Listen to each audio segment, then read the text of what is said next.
So I guess this is the perfect spot. Paano ba ito mag-intro? So, hi everyone, my name is Lenching and welcome to the formal first episode of Contemplate with Ching! Actually guys, I don't know how to welcome you all in this first vlog because this is clearly unplanned and I'm kind of frustrated actually because I don't know what will be the content of my vlog. And do you think that it is easy to have a content? No, it's not easy for the beginner like me. I went to every corner of this house already. I've been thinking a lot of times what to content on my blog, but then I think of something very interesting. I need to go in the environment that I really like, and I believe that is the lacking of my blog. So I decided to go here. So this is the environment I'm talking about because I really love to connect with nature, and it's been a while since I came here, so it's kinda new. And this is actually my first time to go here alone. And the reason why I have this because of our PE. I know we are not required to go outside, but since I want something new and I want to add a little extra on my project, so I went outside. I think it's time for me really to go outside of the box, and I should not stay at home all the time because it's getting boring. Since our PE is about hiking, so I decided to do the vlog at the same time. In my PE video and in this vlog, I have the same outfit because I do these things at once. As I go on a hike, why not to contemplate with nature, right? I believe we could get wisdom from nature. Let's go. You know what, guys? I believe this is the start to be an explorer. I don't know where I'm going, but let's just follow this track, these trails here. May nag-iba na pala dito, guys. Kasi, ginawa na siyang, yung dito po, ginawa na siyang sugar cane plantation. And, it's kinda sad for me at the same time. It's kinda sad for me because I used to be here and sobrang dami niyang mga plants like this. And parang we people started to convert the forest into agricultural plantations. And the consequence of that is that maraming mga animals ang nawawala ng habitat, especially the birds. So sad, guys. At dito ako dinala ng paa ko. It used to be a place where napakadaming mga ganito, mga wild plants. At ngayon puro tubo na siya, guys. Alam nyo ba kung ano ang sana ko dito? Sana walang makakita sa akin na naglalakad dito holding my camera because baka anong masabi nila sa akin, at I'm kinda shy, you know. Kaya nga when I'm doing a vlog, I sometimes or I often prefer on a place wherein little to no people. Naalala ko tuloy, these are the leaves na lagi kong ginagamit noon sa Flores de Mayo. Kasi di ba nga yung mag-Ave Maria na, we offer flowers to the altar for Mother Mary, and then gusto ko na maganda yung flowers ko, yung pagkaka-arrange ng flowers ko. Kaya para mag-add ng extra beauty, I use that kind of leaves. Supposedly my father would accompany me today, pero pumunta siya ng Dumaguete kasi may fiesta daw. Kaya Okay, I'll do this alone, and I prefer to do it alone naman. I don't want to bother him, and I don't want to, you know, I don't want to bother waste his time. Nasamahan ako kasi baka may importante siyang gagawin. Guys, wala na akong truck na sinusunod, and gusto kong mag-evade sa bahay na yon kasi may tao, baka ano pang sabihin nila sa akin. Sana walang ahas dito. Wow, ang ganda. You know, this is the kind of thing that we often miss kasi lagi tayo nagsiselfone. Saan tayo papunta? Okay, baka may ma-discover tayo ditong uhong. Okay, so saan na ba ang main road dito? Tabang. Baka may makita kong tao.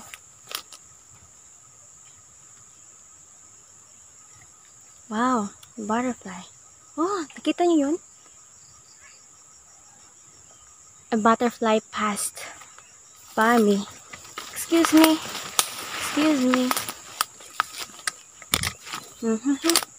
Oh, the bird.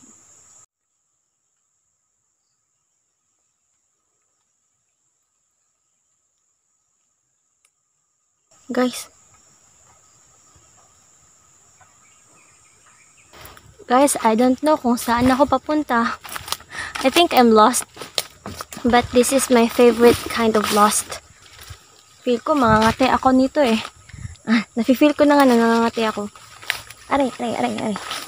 I reached it.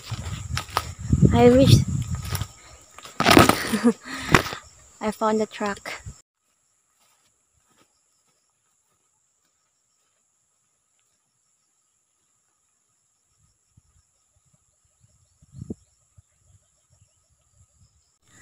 And we reached this place, guys, wherein makikita natin ang iba't ibang lugar, municipalities and city. The city of Denhay, sa Pamplona, and Bais. I grew up in this kind of environment wherein napakatahimik niya. That's why when I went to the city, lagi ko talagang hinahanap ang environment na ganito dito sa bukid because it's so peaceful and you could hear the sounds of the leaves clapping together and the concerts of the birds. And this is something na hindi mo talaga masyadong mararanasan sa city kasi nga ugong na sasakyan yung lagi kong naririnig. At dito nakikita ko yung mga aso.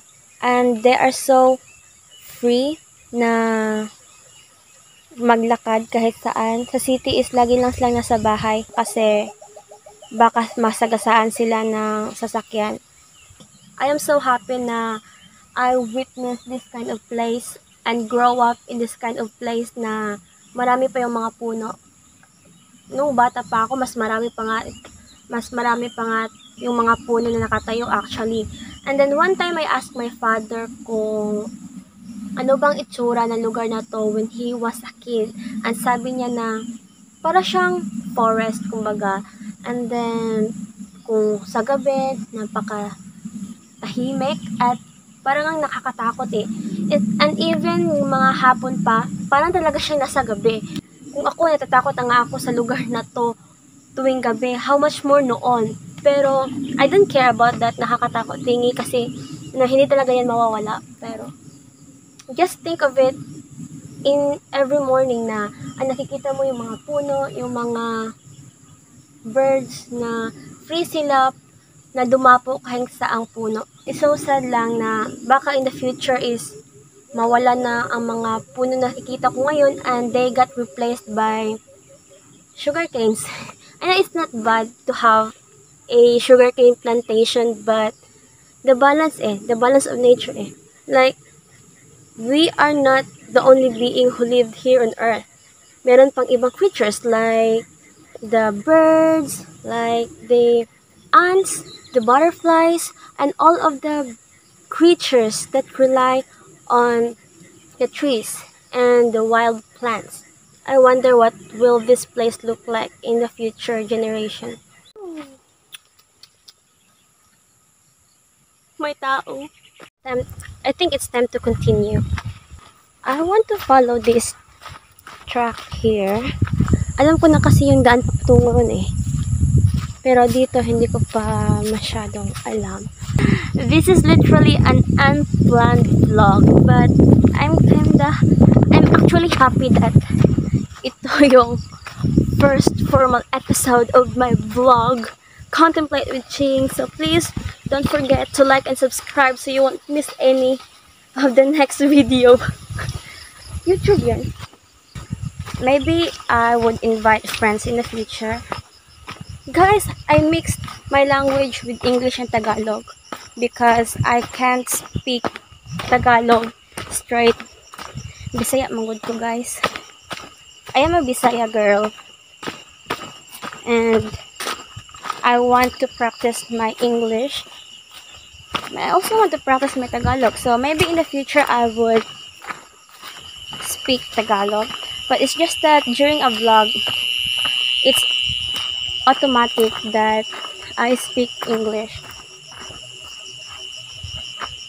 Oh, that's the background. Teka. Where will this path take me?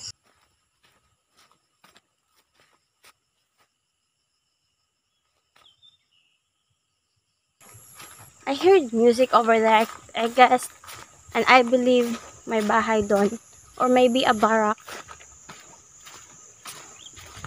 I should lower my voice kasi baka may tao na.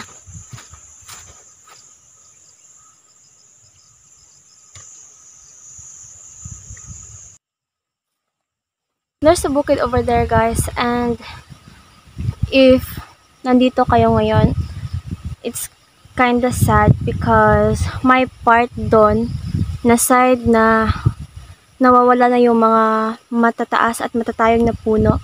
Parang mas marireduce pa sila in the future because we can't control human population. I don't know why, but ba nila sinasacrifice lagi yung matatayog na puno? Hindi ba nila alam na yun ang nag-protect sa atin sa climate change? Ang dami nila, oh.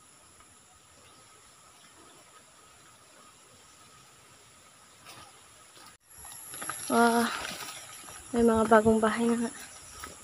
Is this the plan?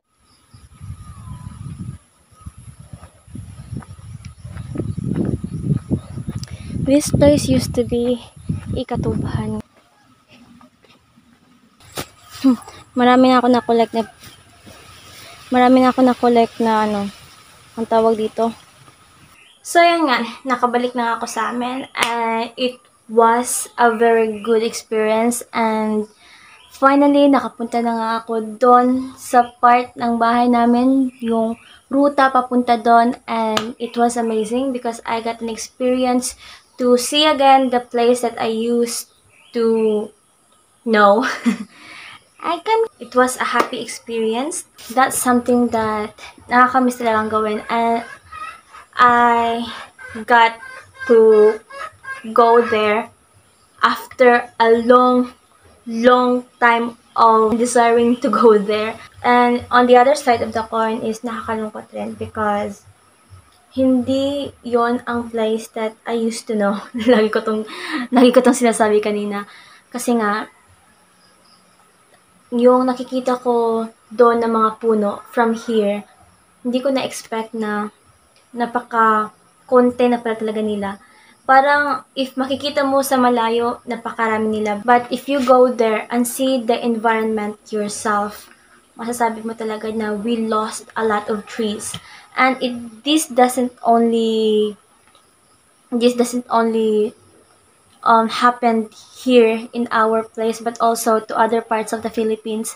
And to think of it, maraming mga living creatures who rely on trees, who rely on environment like that, na nawawalan ng habitat. That's why a lot of animals na extinct, lots of animals na parang they die because their habitat is vanishing.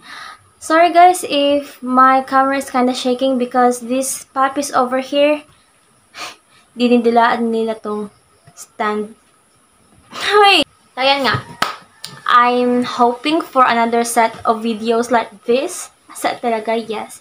because this would be the things that I really want to do to connect with nature, and I want to do this again in the future, maybe in other place, and let's go to another road again in the future pag makabalik ako, and contemplate again as we walk. So that concludes my video for today. Bye!